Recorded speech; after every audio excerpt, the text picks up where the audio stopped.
Open source contribution sounds scary at first, but it's actually much simpler than people think. So in this video, I'll show you how to make a first open source contribution step by step. So hey everyone, welcome to Code Momentum. And I recently made my first open source contribution. And when I started, I was completely confused about where to begin. So in this video, I'm sharing exact process that I followed as a beginner. So first thing is, what is open source? Open source means the source code for the project that is publicly available.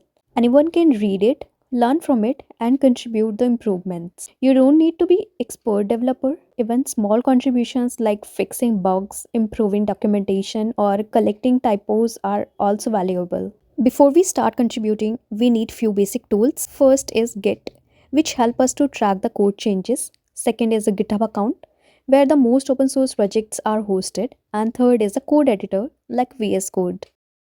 Now the next question is, where do we find the open source project as a beginner? So on the GitHub, many repositories have issues labeled as good first issues, beginner friendly, or the help wanted. So these issues are specially meant for the people who are contributing for the first time. So now that we understand the basics, so let me share my screen and show you how this works practically. Here I am on GitHub, and this is the open source repository I decided to contribute to. And you can see the tech stack and the languages listed here. These matched with my skills, that's why I chose this project. If you scroll up, you will find the issues tab. Let's click on that. These are the open issues in this project. So issues are basically tasks, bugs, or the improvements that contributors can work on. Here you can see the list of active issues in the repository. GitHub also provide labels to categorize the issues. When I click on the labels filter, you can see the labels like good first issues, help wanted, enhancement, and others. As a beginner, our first priority should be good first issue or help wanted. However, in this repository, there were no active issues under those beginner friendly labels at the moment, so I decided to pick an enhancement issue. Now let's move to the VS Code. First, I change my directory to the location where I want to clone this project. After that, I clone the repository by using a git clone command. This creates a local copy of the project on my system. Once the project is cloned, the next step is to create a new branch. We never make any changes directly on the main branch, so I create a new branch using git checkout -b command and give it a meaningful name. I then verify the branch to make sure I'm working on the correct one. Now let me show you what changes I'm making. So this project has a live website, and inside the video section, there is a list of learning resources. My contribution is to add one more Tailwind CSS resource to this list. So I go back to the VS Code and search for the file where these resources are stored.